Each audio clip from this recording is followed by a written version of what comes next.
Haleluya. Selamat Hari Paskah. Kok nggak dijawab? Tuhan memberkati kita semua. Saya ingin berbicara kuasa kebangkitan yang ada di dalam hati kita. Apa, saudara? Atau saya bisa pakai istilah sebagai orang Kristen yang sudah dibangkitkan, apa yang ada di dalam hati kita?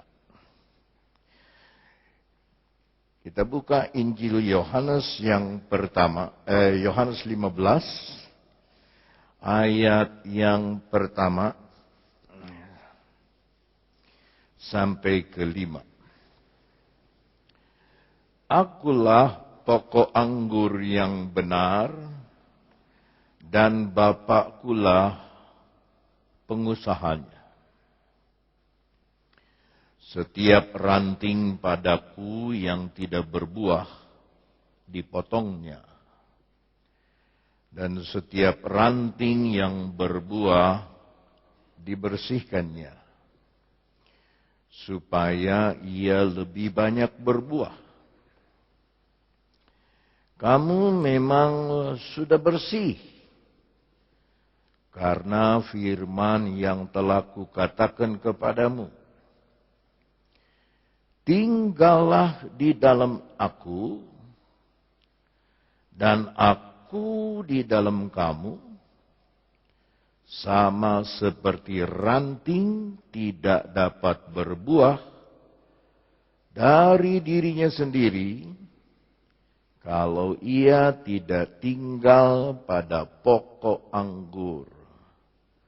Demikian juga kamu tidak berbuah, jikalau kamu tidak tinggal di dalam aku. Perhatikan ayat 5. Akulah pokok anggur, dan kamulah ranting-rantingnya. Barang siapa tinggal di dalam aku, dan aku di dalam dia, ia berbuah banyak. Sebab di luar aku, kamu tidak dapat berbuat apa-apa. Saya tambah ekstra ayat 6, 7, 8. Barang siapa tidak tinggal di dalam aku, ia dibuang keluar seperti ranting dan menjadi kering. Kemudian dikumpulkan orang dan dicampakkan ke dalam api, lalu dibakar. Jikalau kamu tinggal di dalam aku, dan firmanku tinggal di dalam kamu, mintalah apa saja yang kamu kehendaki, dan kamu akan menerimanya. Dalam hal inilah Bapakku dipermuliakan, yaitu jika kamu berbuah banyak, dan dengan demikian kamu adalah murid-muridku. Haleluya. Haleluya. Dari cerita perumpamaan pokok anggur ini, Tuhan Yesus sedang menerangkan kepada kita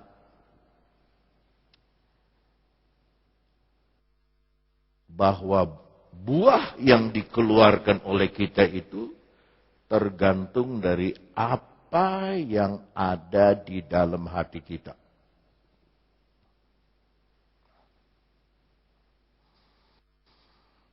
Jadi, yang ada di dalam hati kita itu akan mengeluarkan buah. Dari buah itu orang tahu apa yang ada di dalam hati kita.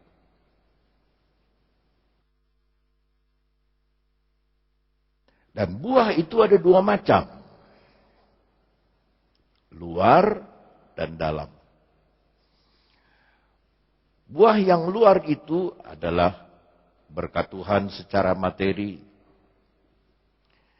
berkat Tuhan panjang umur, berkat Tuhan secara kesehatan, itu buah yang di luar. Tapi yang paling penting adalah buah yang di dalam, yaitu karakter. Karakter ini tidak bisa dibikin-bikin. Lambat atau cepat, aslinya orang itu akan kelihatan. Sebab karakter itu bagaimana hasil buah dari apa yang ada pada hati kita.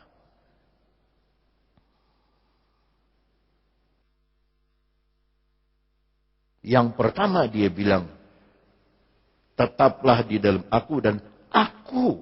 Nah, yang pertama ini Yesus. Aku di dalam kamu.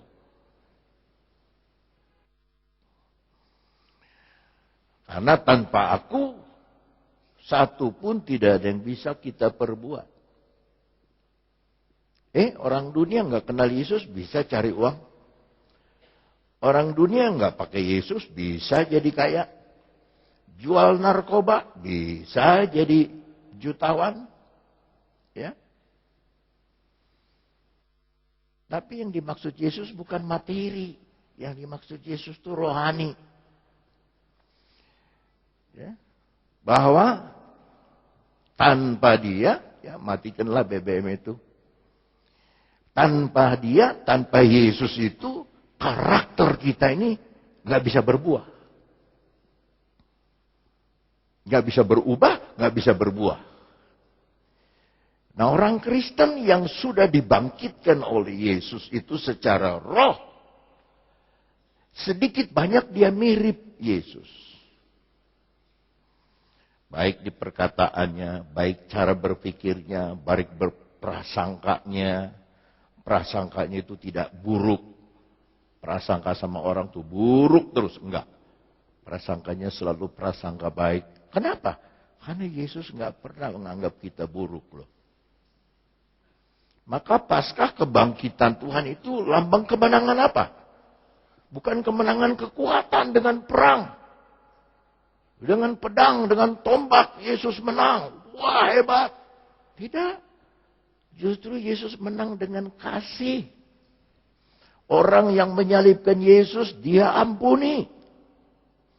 Orang yang tempeleng dia, orang yang pukul kepalanya, orang yang jambak janggutnya, orang yang ngerasani dia, menjelek-jelekan nama dia, dianggap kerasukan setan.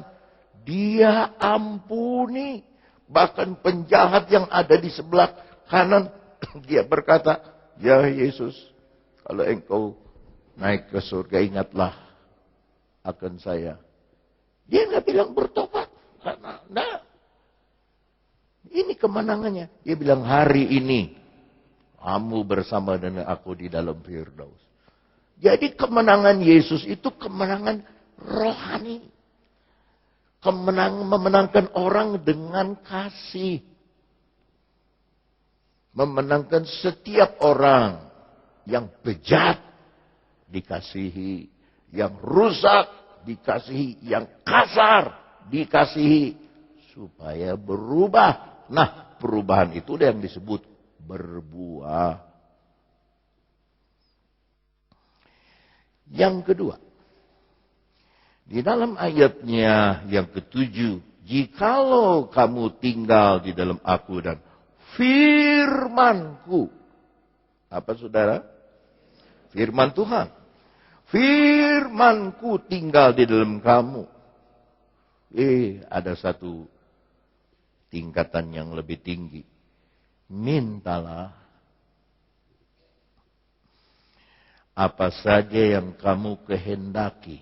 Dalam bahasa Inggris, ask what you desire. Saya yakin hari ini banyak saudara punya keinginan, punya kerinduan. Tuhan enggak medit, Tuhan mau kasih. Ya. Sudah setahun yang lalu, kebaktian di Jakarta tidak 2 kali lagi. Hanya 1 kali. Jadi secara materi penerimaan saya berkurang. Ya, tidak bisa membantu Yayasan Kabar Baik seperti dulu.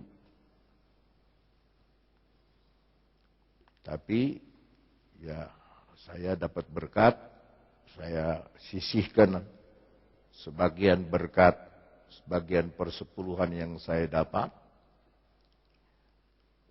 untuk nombokin gaji guru sekolah Alkitab, gaji guru SD, itu dari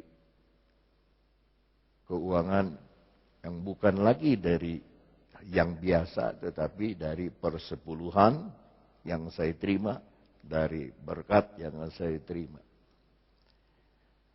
Lalu saya pikir, apa saya akan kekurangan? Ternyata tidak.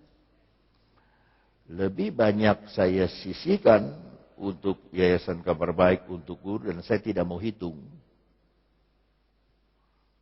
Lebih Tuhan beri kelimpahan.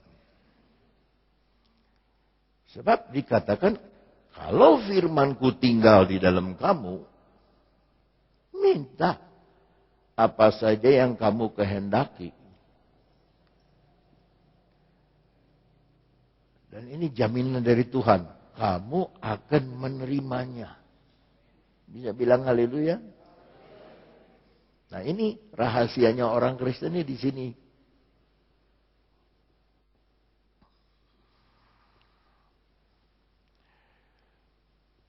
Ayat ke-8 ini agak berat. Dalam hal inilah, dalam hal apa? Dalam hal waktu kita minta, Dia kasih. Dalam hal inilah Bapakku dipermuliakan, yaitu jikalau kamu berbuah banyak. Dan dengan demikian kamu adalah murid-muridku. Mari kita berhenti sebentar. Dan saya minta perhatian saudara. Perhatikan. Yesus tidak datang ke dunia untuk bikin agama. Bahkan agama Kristen pun dia tidak bikin.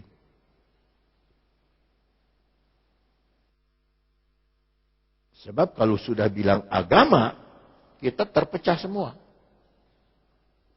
Kita nggak bisa satu dengan Islam, nggak bisa satu dengan Buddha, nggak bisa satu dengan Hindu. Loh, agamanya beda.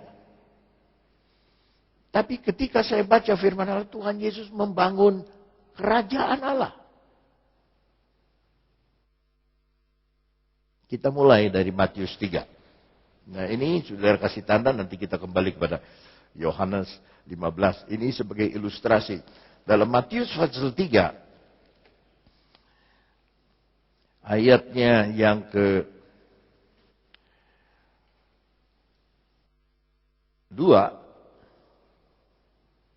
dari ayat 1, pada waktu itu tampillah Yohanes Pembaptis di padang gurun Yudea dan memberitakan sama-sama, bertobatlah sebab kerajaan surga sudah dekat. Ini berita pertama dari Yohanes Pembaptis. Bertobat karena kerajaan Allah, bukan agama Kristen. Ya, sedangkan kita agama Kristen saja ada gereja macam-macam. Kalau kerajaan Allah cuma satu. Lalu, saudara, waktu Yesus dibaptis, ya, dan lalu dia mulai melayani, di dalam Matius patsalnya yang ke-5,